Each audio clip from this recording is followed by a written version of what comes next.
Namaskar. Hello and welcome to PGurus channel. I'm your host 𝗟𝗡𝗙. Very interesting developments in Pakistan or lack thereof. Let's welcome Col Ajay Raina ji, and he and I are going to talk about what's brewing in Pakistan, or should we say London. Let's welcome Col Raina. Namaskar sir, how are you? Namaskar Shiriji, namaskar everybody.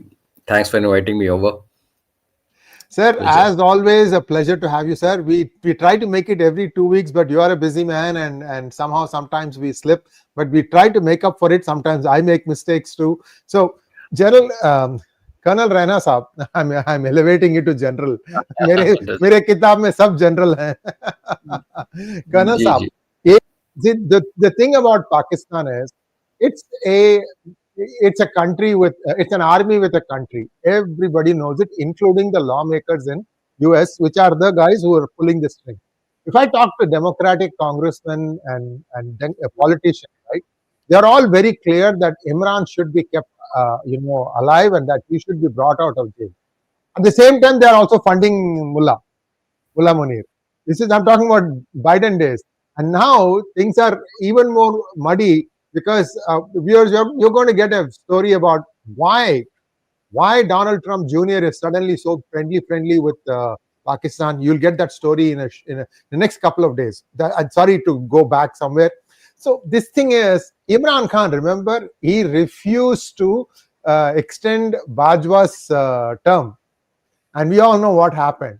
Now, Shehbaz Sharif,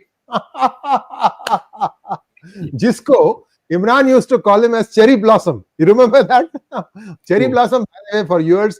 I don't know if that model's brand still sells in India. It's a boot polish. It's still there. It's still there. Okay. So that was how he used to refer to him. A very colorful speaker, I must say, Imran Khan. So two things, sir. Why is Shehbaz Sharif now holed up in London? I don't know if he has returned back. And second, I don't think he's going to come back, in my opinion. But tell us what is really going on. Nobody knows, Shiriji, what's going on. We can only speculate. I mean, when you try to analyze Hiramandi, you go bonkers. Actually, I mean, too much of muddle. But there's a lot of there are contradiction here. See, like you mentioned that Imran had refused to extend Bajwa's tenure. Imran also sacked Munir when Munir was the DG ISI chief. Yeah. And he had gone to. Allegedly, he had gone to Imran to tell him that your wife is making money or something, and Busha Bibi was making money, so he was sacked. So there's a personal equation there, of course.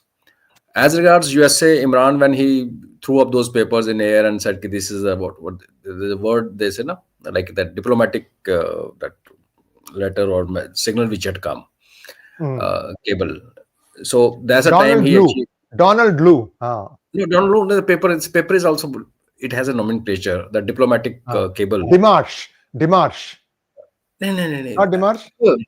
Demarche is too hi-fi for Pakistanis. It's a very simple word they use. Something like whatever. It will come to me. So that's how that time it was anticipated that, of course, and then his being present the day Ukraine was invaded. So that a lot of things were kind of going against him. But now the situation is very interesting. The situation is like last 24 hours, Pakistan has lost 28 soldiers. I'm not counting number of vehicles blown up or number of buildings gone. This has now become a norm in Pakistan. So somebody asked me in the morning today that is 𝗟𝗡𝗞𝗦 still a chief of Pakistan Army? I said, you please tell me, is Pakistan actually there on ground, or is it just an idea? Because Balochistan is out of control, KPK is out of control, Sindh, a few things are coming up slowly. Now, if you talk from legal point of view, that 27th Amendment, after it was passed, the notification should have been issued. Unless until a notification is issued, Shiriji, in a democracy. So Pakistan is also democracy. So whatever parliament decides, that is one part of the action. Thereafter, notification has to be issued and it has to come out in Gazette. That's only when it attains that kind of legal sanctity. So that of course has not been done, but Pakistan being Pakistan. The second question which is being asked is, since he was supposed to retire yesterday, has he retired? So thing is that if you look at 3 years tenure, yes, but then he had got extension 2 years, extension 5 years tenure now Pakistan chief is supposed to have. So technically, he's not retired. As regards Shahbaz, so I tend to believe you when you say that he's not going to come back. In fact, I tweeted in the morning that he's not going to come back, and Nawaz Sharif has got a palatial house in London, so they're very happy there. But will his running away really sort out the issue? I don't think Shahbaz is relevant any longer. But for signing on that paper, so-called notification, which he's not supposed to sign personally as Prime Minister, it's signed by a secretary. So that can be done remotely, which Asim Munir can always force the secretary to sign it. This is not a big deal if Shahbaz Sharif doesn't come back. If he comes back, what difference is it going to make? Nothing actually on ground. Shahbaz Sharif holds no power. But what surprises me, Shiriji, today, that while Imran's sister is protesting and PTI is now protesting in Pakistan, where is Imran Khan? The question is, where is Imran Khan? Because kind of unrest which is just about brewing up and it's just a matter of one trigger. And then like Imran's sister told she came on one of our channels in India and she said, if anything goes wrong with him, the whole Pakistan will blow up and you'll see these journals being dragged on the road and all. And given the fact that there's a lot of unhappiness within Pakistani senior ranks, because when a general refuses to retire, basically what's happening is he's blocking the path of so many others who had been slogging all the way to become generals. Because in army, what happens is if you don't get to your next rank, your age of retirement doesn't get extended. So to give you an example, like I of course took premature retirement, but my course mates who remained colonels, they retired at the age of 54. And those who had got promoted to brigadiers, moment they become brigadier, they get 2 years additional. So retirement age becomes 56. Day you become Major General, your 2 more years are added. So that means a Lieutenant General, many of them who are corps commanders and who were aspiring to be chief, they will start retiring if this guy doesn't retire. And in any case, one doesn't know that is he going to hold CDF and Chief Army Staff together, or is he going to become only CDF and keep Chief of Staff for somebody else. So there's a dissatisfaction, unhappiness within Pakistani army ranks. That is another fact. People are unhappy because Imran is missing. So common sense will tell us that in such a scenario, and then you have protests against Gaza, involvement in Gaza, then you have like BLA and TTP, we all know. Logically, he should have allowed Imran's sister to meet him, to at least kill one reason of unrest in the country, logically. Correct. But then Pakistan doesn't work on logic. Pakistan doesn't work on logic. So that actually surprises me. That why, he's like you said, army has Pakistan. So that means Asim Munir has Pakistan to himself. Why would he let such unrest or issues crop up when they can be sorted out? So that is something which really puzzles me, because I'm an Indian and we use logic. Or is it that Imran is no more? If that be case, then Pakistan is headed for because the most popular guy today in Pakistan is Imran Khan. There's no two ways about it. And if something happens to Imran Khan, I'm sure Pakistan will flare up. So it's a very tricky situation. And in this tricky situation, why should Shahbaz Sharif come back? I'm asking you a counter question. Given their history and given the properties and assets which are abroad, why would he come back? So in any case, Shahbaz Sharif is not of no relevance today. Asim Munir's future and notification also is, let's not take it too seriously, though it is a matter of debate or we can discuss it. A person who controls a country can always tell a secretary sign it, because Varna is understood. Because I read somewhere that what is being said, that language of the notification is being worked upon. So fine tuning of notification is happening as per Pakistan official sources. They're not said that it's not being signed.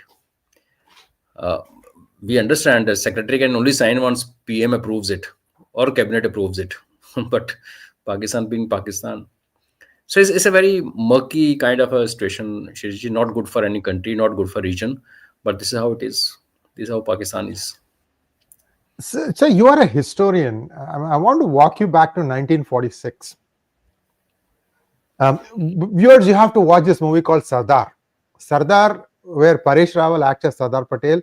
In my opinion, it's a better quality movie than Gandhi. Gandhi had the international effects and all that stuff with Attenborough directing it. But watch Sardar if you have not watched it, because a lot of the ugly truths emerge out of it. So I want to take you back to that time period. 1946, Gandhi makes the supreme sacrifice. He says, Jinnah, you want to be a prime minister of the unified country? Go ahead. I will convince Congress. Then Jinnah says, oh, yeah, you will convince Congress. But on the cabinet meetings, nobody will listen to my word. That's why I want separate. Something like that. Words get exchanged. But did Jinnah not know that if there is a partition and people move back and forth, that the administrative part of Pakistan, which was completely or 90% run by the Hindus, will suddenly become a shell? He didn't understand that? Shiriji, he did. But the latest thing going on Twitter now is, I think Mayank Chaubey is the person who initiated that. What are the basis of partition of Bharat in 1947? And answer is IQ. That's in a lighter way. But actually, why partition happened? It had nothing to do with Hindu-Muslim. Because as we all know, those who asked for Pakistan, they are still in India. They never went to Pakistan. Correct. Of course, Bengalis started it, but UP and the central province that time, which was the most vocal, guys didn't migrate. Nehru had this concept of socialistic Bharat. So he had, when he was appointed as a interim prime minister, and before that it was known that Congress said, because like you said, Gandhi had not offered only this. He said, let Jinnah be the prime minister, let Jinnah have the cabinet full of Muslims. This was the offer which Gandhi had made, and Congress didn't agree. So Nehru's tendency was very clearly known that moment he becomes prime minister, he will he'll carry out socialistic reforms, including land reforms. And Jinnah,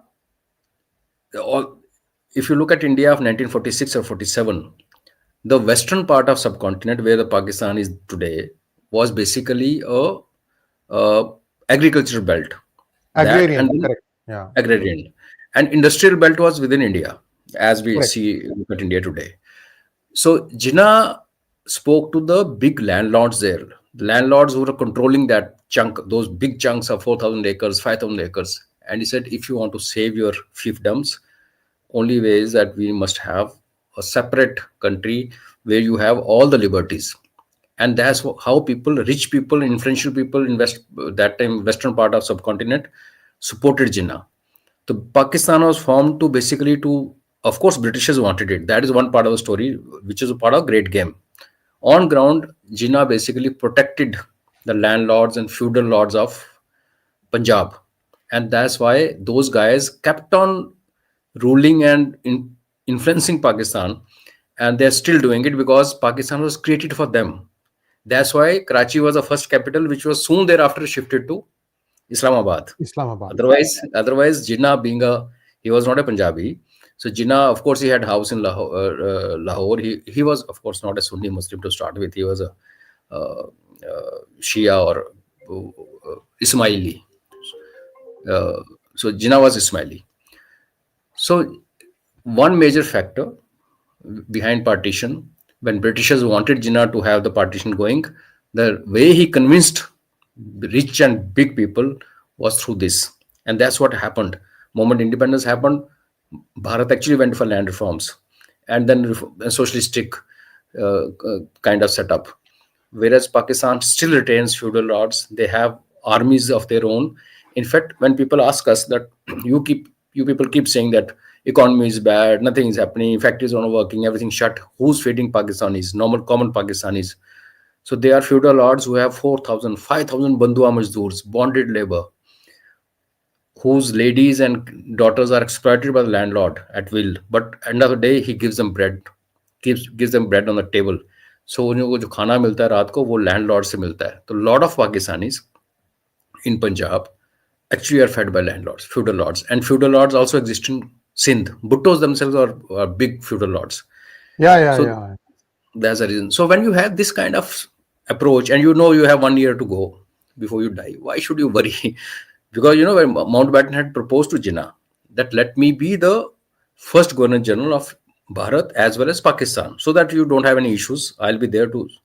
And Jinnah knew that he's going to pass away. He said no, because he wanted his history name in the history of the first Governor General of Pakistan, the creator of Pakistan.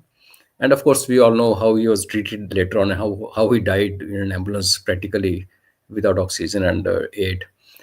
But that's the thing. He didn't really. I don't think he really went into those what issue you raising. He thought about it. No. Similar is the case in Kashmir, Shiriji. Complete education system of Kashmir was dominated by Kashmiri Pandits, the best in our country. I have no doubts in saying Kashmiri Pandits are fantastic reading habits. Uh, and I remember when we were learning how to speak English, because in Jammu we speak English with Punjabi tone, as you can make out. Kashmiris would read Shakespeare. They'll read things which are that deep literature. And when these jihadis in Kashmir decided to throw them out, so we should be asking, didn't they think that education system will collapse in the valley? So such people don't think. And education system actually collapsed in the valley. The schools which kept on doing well were all missionary schools.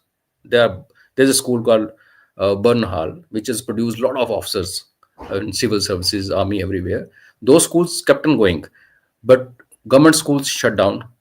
Other small little private schools had no teachers left.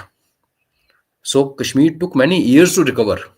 And I would say that education-wise, what Kashmir was in 1970s, today's Kashmir is no match, despite all technology, everything.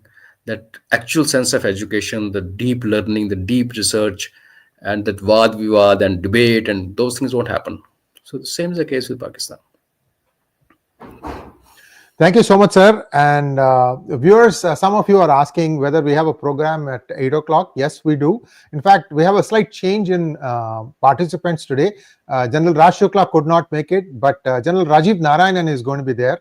And so it's going to be General Rajiv Narayanan, General Ravi Shankar, and myself. That's going to be the gunner side. You all know them very well, Colonel Saab. So we have this double header on Mondays. First you, and then the three good generals. So just wanted to confirm to all of you to look forward to that one, because there we are going to talk about India's growth. Slightly different topic from this, but this has always fascinated me. What you said, I'll add to that also on the eastern side. यहाँ पर भी इन्हें बड़ी गलती कर दी. What the mistake was, the jute plantation was in what became East Pakistan. The processing, the industry, the marketing, the sales, and the distribution was all in Kolkata. I mean, East Pakistan was doomed. And तमीज नहीं है इनको क्या. I mean, it's like, why the hell would अपने पैरों पर कुल्हाड़ी मार लेते हो? Over to you, sir. No, but Jinnah was very clear about it. He insisted till last minute that Calcutta should be given to Pakistan. And when Sardar said no, and Mountbatten also said no, it can't be given. So he said, okay, give me for 6 months. This was the last proposal. And Mountbatten in his paper, he is not written to those effects, but being Mountbatten, he understood that 6 months would actually mean never. It will never come back to India. So he refused. Correct. So Jinnah possibly Jinnah was actually intellectually a sharp guy. He's the one who got Balochistan recognition as independent country and then invaded it. Firstly, he took money. So he was a man of some talent. But yes, and as far as people who were drawing like the Red Cliff and all the boundary lines, he had no clue what he was doing. And Britishers, in any case, they wanted a crippled India. Because if you read Churchill's literature or papers, he wanted 16, 17 partitions of India would have been, if Churchill were the prime minister, firstly, he wouldn't have granted independence. He would have fought tooth and nail. He never believed in giving independence to uncultured, uncivilized people like us. And secondly, he said, if at all, then it should be Hindustan, Pakistan, and Princestan. And Princestan, in his definition, was you have 15, 16 big states, and smaller states around that big state. Each and every big state will go and merge with that big state. So there will be 16, 17, 18 small little countries. That was the aim. And they wanted to do that to cripple India, because they, in their foresight, understood that one day India will rise. And that's what is happening. So we must actually grant them that Britishers had that foresight, and they knew that they exploited us, they looted us, but they knew the spring finally recoils back, and that's what India we see today is Bharat. Ji. Colonel Saab, I always go back to missed moments. You think that the leadership in India, especially Congress, was not reading the global newspapers? That US was the one who led the invasion in Normandy, which meant by 1941, when the bombing was finished by Hitler, Britain had become a paper tiger. Paper tiger. In fact, the guy who did all the stuff, there is a 1944 movie. Churchill is just sitting and watching. Eisenhower takes over as the supreme commander of the Allied forces, and he practically tells him, "Jakar kone mein bait. I will take care of everything." And this guy is fulminating. You know, with whom? The guy who was the president of South Africa. Oh, Boer tha yaar. Iska naam kya hai? Smuts. Jan Smuts. Okay. Jan Smuts moves to England in 1943 or 44. He was the sort of aide-de-camp kind of guy for Churchill at that point of time. Jan Smuts himself was a military man before he became a politician. ये दोनों बात कर रहे हैं, अरे क्या है यार, कुछ नहीं है हमारे हाथ में. Everything has been taken over by America. ये लोग क्या घास खा रहे थे इसमें? Were they people eating grass? Shiriji, Indians were thankful to Americans. Because actually, I agree, but the center of gravity had moved from Great Britain to US. So you should be actually talking to US, not Great Britain at that point of time. That's what the US ambassador, by the way, before independence, we had a US consulate in Delhi. Yes. And that guy writes, they're so disappointing that Indian leadership is not talking to us. I agree with you. Though Indian leadership should have at least realized that the independence also was being hurried up because of pressure from USA. Americans wanted this colonial system to get over, and then democracies to be so-called. Their flag bearers of democracy, even though they slept with the biggest dictators on the earth. But the shifting of date from 48 to 47, their partition and so-called independence, it was all under American pressure because they were not ceding, and then Russia had also started speaking. Russians were also talking that the Britishers were being hammered by Russians politically, diplomatically, and Americans are putting pressure. But like you said, we never looked towards Americans that time. We thought that British were so supreme and beyond anybody's reach that they can't falter. And we used to send a list of our cabinet ministers to King for approval even after independence. So this is a misnomer that we got independent on 15th of August 47. Shirji, we, in the name of Commonwealth, we used to take approval from the King of UK, the defunct UK, while appointing our cabinet ministers. So these things are coming out slowly. People are now writing with evidence. So one then say, okay, we've been lucky. Also, like you, I'm becoming a part-time historian these days. I covered the gradual slide of the rupee. In 1947, it was 3.3 to a US dollar, and now we are at 89. I think we've crossed 89 today, I think. Very, very sad. But you see, in 1944, the Bretton Woods Convention had Indian representatives. Two people in that group actually went on to become finance ministers for India. First one, Shanmugam Chetty, he was there, and so was C.D. Deshmukh. So it's not like India did not know that the center of gravity had moved to United States. The whole global currency is going to be managed by US dollar. You've sent your representatives. Which part of the shift in power did you not understand, you Nimrods? I still can't understand this. ये आपके घर में बैठकर आप सोच सकते हैं क्या हो रहा है दुनिया में? Sir, when you are infatuated by a lady planted specifically for you, the better half of Mountbatten. So when people talk, you and me may feel that people are talking loose, but there was influence. Our leadership was under a lot of influence. Infatuated, of course, by British way of life, and the presence of lady also made a lot of difference.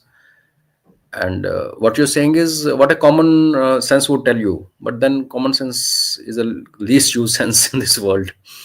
Nobody uses it. I can understand if India was not represented in Bretton Woods, that British, because it was still a British property, and the British could have just said, okay, we'll tell you what happened. That it didn't happen. India did have representatives. This is why I'm saying, when I become a part-time historian and start reading all these things, I'm like, my blood boils. Which part of earth were you? Which rock did you crawl under? You read about Krishna Menon. How was he interacting with Britishers? How was he securing his future before independence? So, yeah, we had all these players, jokers. Anyway, this prime minister had disaster written all over him. I think it was Gandhi who prevailed, and I don't know what grass he was eating, because he's not a Mountbatten person. I mean, he's different. I'm hoping that there was no osmosis there. You understand what I'm trying to say? Yeah. yeah.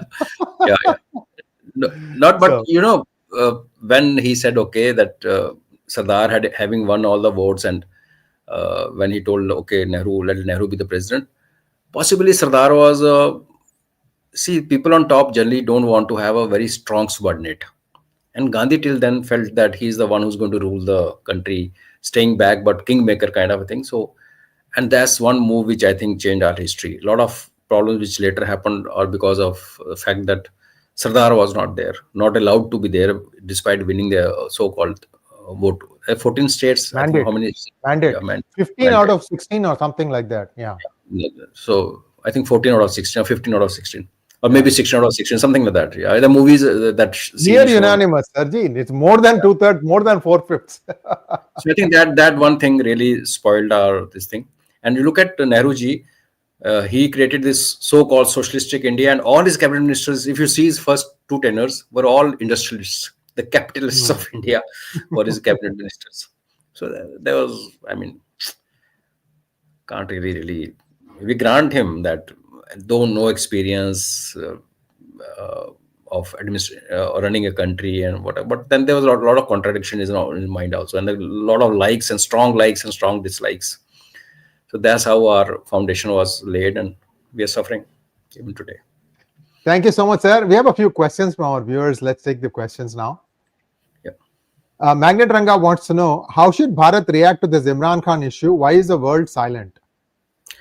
Oh, world doesn't care. World was silent when 1971, 25th March, people were being butchered in the streets of Dhaka. World doesn't bother. How should we react to Imran Khan? You ask me, I say we must fan the trouble. We must encourage PTI. We must empower them. Why not? And then once they come to power, they'll start again having the talk of holy jihad. These rascals are scoundrels. By that time, Pakistan, I don't foresee Pakistan as today's Pakistan 5 years from now. That's not the destiny of Pakistan. Next one, please. Vasu Aingar wants to know, does CIA, Donald Lu have a role in all this? They have a preference for Munir? Like I said, there was a reason they hated Imran, or Imran created a situation for himself. So if you don't like Imran, like Shehbaz is irrelevant, so what is the next choice? Americans, by tradition, always prefer to deal with dictators. And Munir is a dictator. So that, to that extent, yes, I agree.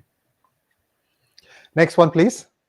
Sakuntala Biswalji wants to know, can you make a podcast on first PM of Assam and what the hell he did to us Hindus, who was also member observer of Constitution of India? Definitely, Sakuntalaji, good idea. I'll definitely look into it. Between me and Colonel Raina, we are both, we are hobbies.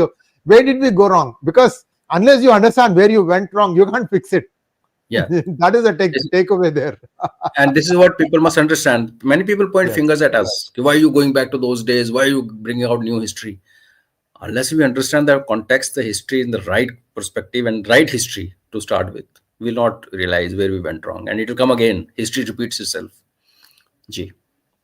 And the other interesting thing is, after Direct Action Day, Jinnah did not even want to talk to Congress.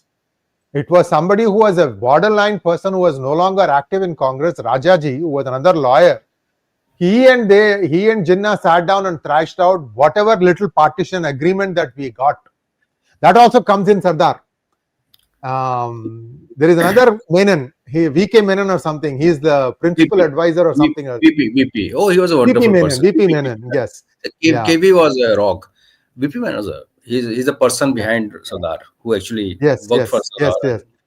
yes. So he quietly comes and says, look, if we go with this, some sanity will prevail. There'll be some kind of an orderly partition. Something will happen. And that's how the whole thing started playing out. So viewers, there are lots of people who did a lot of stuff in the back, but just because they did not see eye to eye with Gandhi, Subhash Chandra Bose, Rajaji, these people were all giants, intellectual giants. Although if Bose had become prime minister, he would have also been socialist. But Rajaji was a total capitalist, the right thing for what India would have done. Unfortunately, he could not win a single election. But that's a different topic. So, I mean, so if somebody's too intellectual for you, you can't win. That's too No, bad. you make Mr. Jaishankar stand for Lok Sabha election and see what happens. Yeah, exactly. Kiran Bedi, I mean, Kiran Bedi lost like. Next, yes. Yeah. Next one, please. Thought Provocateur wants to know. Thank you, Thought Provocateur. Gandhi gave birth to Pakistan and is their father of nation. Jinnah will be shifting in his grave, but yeah. Yes, indeed. And that brings us to a close of an interesting session today with Colonel Raina. Rainaji, I hope to see you again in a couple of weeks' time. Although I'll keep bugging you in between if you have time for something else. Thank you so much once again, sir. Dhanyavad. Thank you. Namaskar. Namaskar, Shiriji. Namaskar, everybody.